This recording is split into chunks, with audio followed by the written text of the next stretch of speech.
क्यों हो जाता है अबॉर्शन, तो कितने टाइम बाद आप फिर से कंसीव करने के लिए ट्राई कर सकते हैं।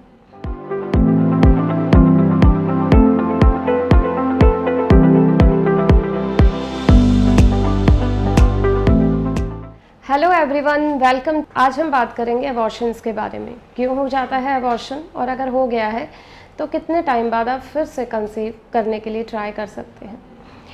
नेचर का जो सिस्टम है उसमें सारी प्रेगनेंसीज टर्म तक नहीं पहुंचती हैं, ये बात आपको पता होनी चाहिए। सब कुछ ठीक रहने के बाद भी कई बार मिसकैरेज हो जाता है।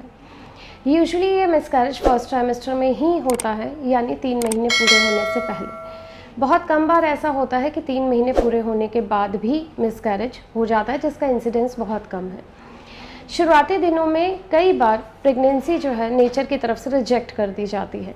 ऐसा नहीं है कि आपने कुछ खाने पीने में ध्यान नहीं रखा, या आपने कुछ एक्सर्शन कर लिया, या फिर आपने कोई गलती कर दी जिसकी वजह से अबॉर्शन हो गया।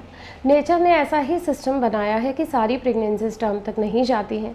नेचर को लगता है कि ये प्रेगनेंसी ठीक नहीं है, आपके लिए ठीक नहीं है, या बच्चा जो है बन रहा है वो ठीक नहीं बनेगा, तो नेचर ऐसी प्रेगनेंसी को रिजेक्ट कर देती है। बहुत कम बार होता है कि अबनॉर्मल प्रेगनेंसी आगे बढ़ती है। जो नेचर का सिस्टम है स्क्रीनिंग का, वो इसीलिए बना है ताकि अबनॉर्मल प्रेगनेंसी आगे ग्रो नहीं करे। जैसे कि किसी भी पेड़ पे फ्रूट लगता है तो सारे फ्रूट नहीं पकते हैं, कुछ कुछ फ्रूट ख़राब हो जाते हैं। इसी तरह फीमेल की फर्टिलिटी होती है। तो पहली बार तो अपने दिमाग से ये निकाल दें कि आपके अंदर कुछ कमी होने की वजह से मिसकैरेज हो गया है। ऐसा ज़रूरी नहीं होता। यूजुअली ज़्यादातर अबॉर्शन सब कुछ नॉर्मल होने के बाद, महिला और पुरुष दोनों नॉर्मल हैं तो भी मिसकैरेज हो जाता है। तो किसी तरह की कुंठा या मानसिक रूप से अपने आप को परेशान करने की ज़रूरत नहीं है। 100 में से 15 या 10 से 20 यानी लगभग 15 प्रेगनेंसीज अबॉर्ट हो जाती हैं।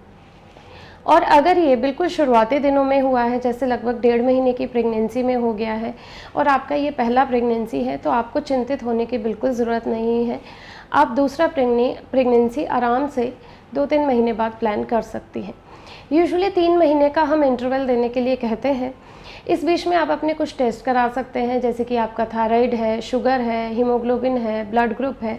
जो बेसिक टेस्टिंग होती है वो आपकी नॉर्मल आती है तो फिर आप प्रेगनेंसी प्लान कर सकते हैं। आप फॉलिक एसिड 3 महीने पहले से शुरू कर सकते हैं।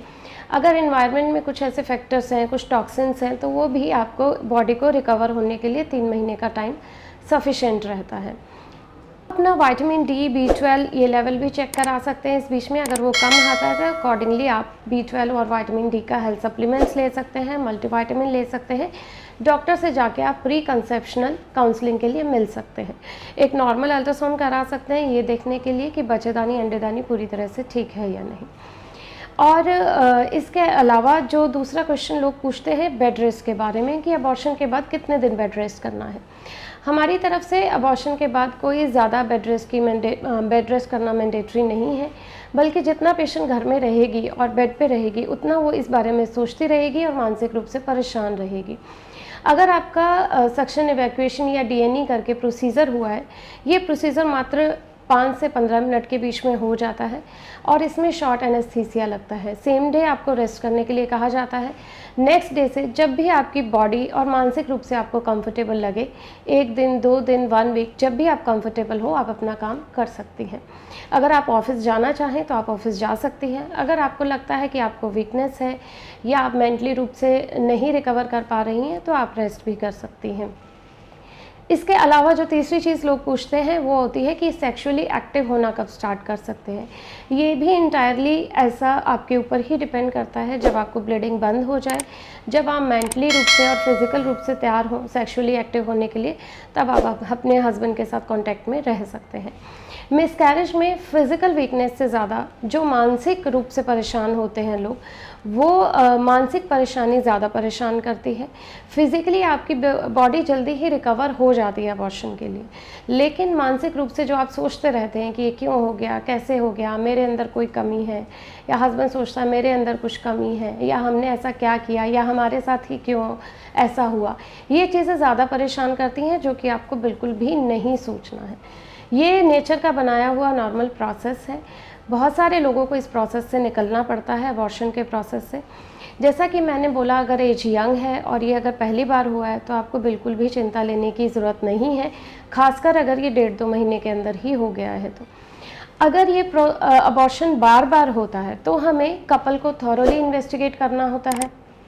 अगर यंग एज है तो आप 3 मिसकैरेज के बाद कपल को यानी हस्बैंड और वाइफ को हम थॉरोली इन्वेस्टिगेट करते हैं। अगर पेशेंट की एज 35 ईयर से ज़्यादा है तो आप 1 या 2 मिसकैरेज पे भी इन्वेस्टिगेशन के लिए जा सकते हैं। बेसिक इन्वेस्टिगेशन में मैंने आपको बता दिया, थायराइड, शुगर, अल्ट्रासाउंड ये नॉर्मल होना चाहिए। जो एक्सटेंसिव इन्वेस्टिगेशंस होती हैं उसके लिए आपको अपने गायनेकोलॉजिस्ट से या जेनेटिक काउंसलर से भी मिलना पड़ सकता है। उसके बाद आपको बताएंगे आपको कि एक एक करके स्टेप बाय स्टेप कौन से टेस्टिंग पे जाना रहेगा, क्योंकि इसके लिए एक लॉन्ग लिस्ट है। There are battery of test. पहले आपका फर्स्ट टेस्ट कराएंगे, वो नॉर्मल आता है तो सेकंड, अगर वो नॉर्मल आता है तो थर्ड, इस तरह से सारी टेस्टिंग की जाती है। आई होप कि मैंने आपकी काफ़ी सारी क्वेरीज इसमें सॉल्व कर दी होंगी। अगर आपके फिर भी कुछ क्वेश्चन है, प्रश्न है, तो आप पूछ सकते हैं। कमेंट सेक्शन में आप कमेंट भी कर सकते हैं।